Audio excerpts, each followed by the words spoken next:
What is subtractive EQ? In this short video, I will show you the basics behind subtractive EQ. I have also purposely used older software to show that you don't need the latest software to fix a bad sound. You just need good EQ. The examples I'll be using are the raw signals from the microphones that we use to mic up a pretty average drum kit. No time was spent miking the kit, and the students who mic'd the kit just pointed the mics in the right direction. The drums I'll be using here are the kick drum, snare drum top, and one of the toms. Now the difference between additive EQ and subtractive EQ is the questions we ask. With additive EQ, we ask what is there too little of? Does it need more bass? Or mids? Or highs? Or possibly take out a small amount of something somewhere.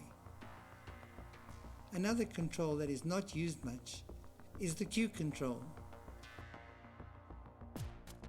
Too narrow Q and the filter will start ringing. And too broad will boost too much of everything. With subtractive EQ, we ask the question, what is there too much of? And we use the Q control to focus and shape the filter exactly how we want to achieve the desired filter response.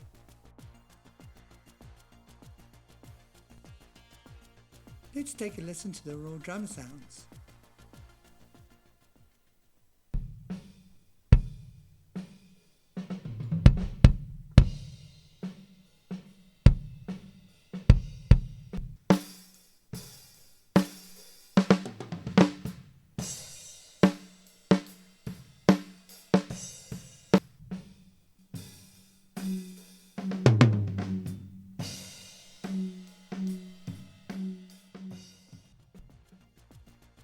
Don't sound too good.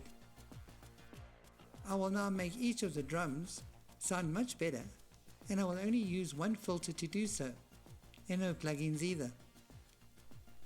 Let me start with a kick drum. Now we ask ourselves, what is there too much of? And if you know your frequency ranges, the answer is easy. The kick sounds like you're hitting a large pillow. Has very little brightness or low frequency punch, which means it has too much of something else. In this case, the lower mids. So let's get rid of this too much of. I will use a parametric peaking filter with a fairly low Q of 2.6. But before we do this, take a look at the level of the kick drum in the channel's VU meter. You can see it's peaking at minus 0.9. Now let's remove the too much of.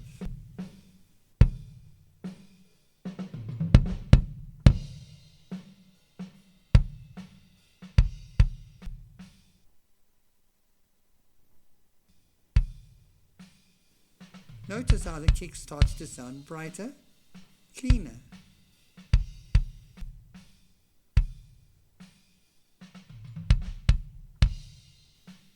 Now take a look at the channel VU meter, and you will see that the level has dropped by 5 dBs.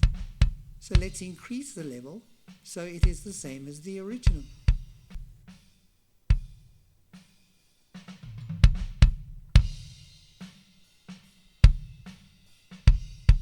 You can now hear the kick has more punch and brightness, and does not sound flat and lifeless as before.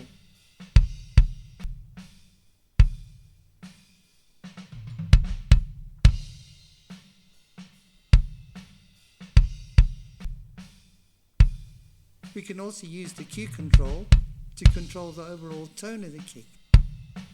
The higher the Q, we get closer to the original. And a wider Q, we will need to compensate for the level drop. Remember, we are cutting, not boosting.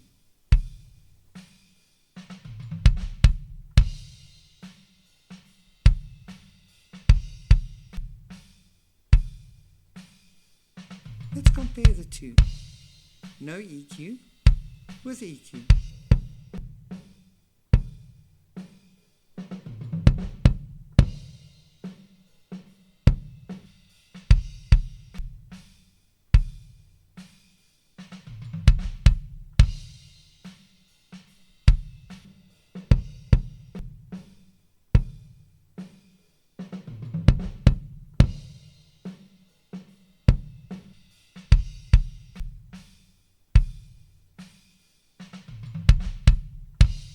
All I used was one filter, so just by removing the too much of, I made the kick sound a lot better.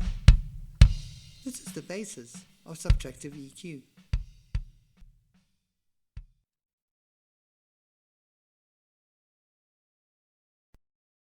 In this video, I'll EQ the snare drum.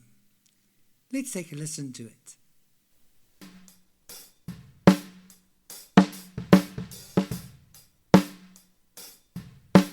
I will again ask the question, what is there too much of? The snare sounds hard, very midi, has no brightness, and sounds flat, with no tone or body. The only frequency range that has those characteristics is the 500 Hz range. So let's reduce this range. I will use a parametric or peaking filter with a Q of 2.6. But before I remove the too much of, take a look at the channel's level, and you'll see it's peaking at minus 0.8 dB. Now by reducing the 500 Hz range, you will notice that the snare will lose its hardness and honkiness, sound brighter and rounder. Let's do it.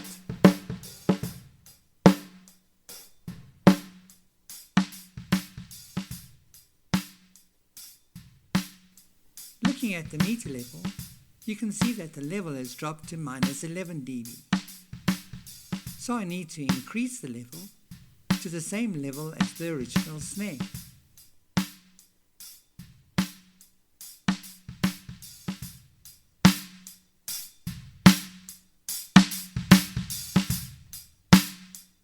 Remember, we are removing frequencies, and by doing so, we are reducing the level of the sound, and therefore need to compensate for this. By dropping another parametric filter at 50 Hz, using a high Q around 7 to start with, then slowly widening the Q, we can control the low end of the snare and reduce some of the kick leak on the snare mic. This parametric filter acts like a variable high-pass filter, as we are only concerned with the frequencies on the right.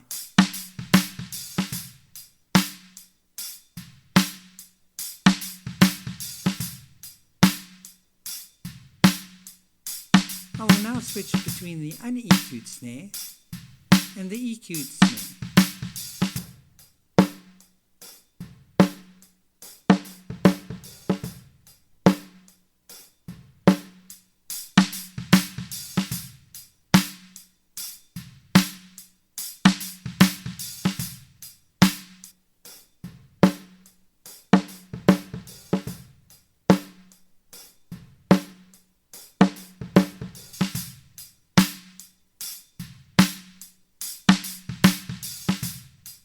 You can again see that by targeting the too much of, we can clean up the sound very easily.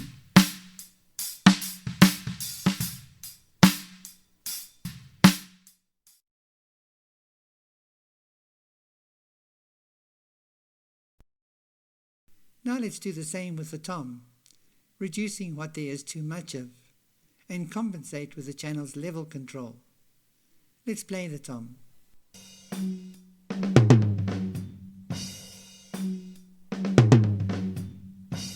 The un-EQ'd tom's level is minus 0.8. The tom's too much of is a dead giveaway. All we need to do is focus on the tom resonance, because the resonant frequency will be the loudest.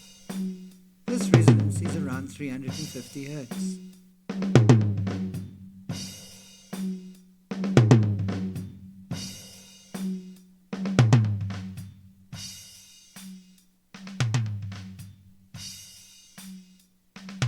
Once I've reduced the resonance, I will need to compensate for the reduction, and looking at the channel VU meter, I will need to add 10 dB to get back to the original tom level.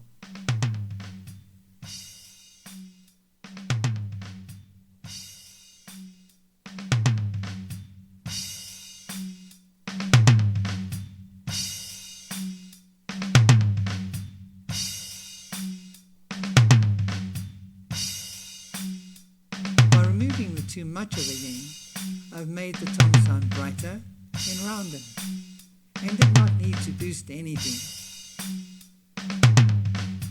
I will now switch between the un-EQ'd tom and the EQ'd tom.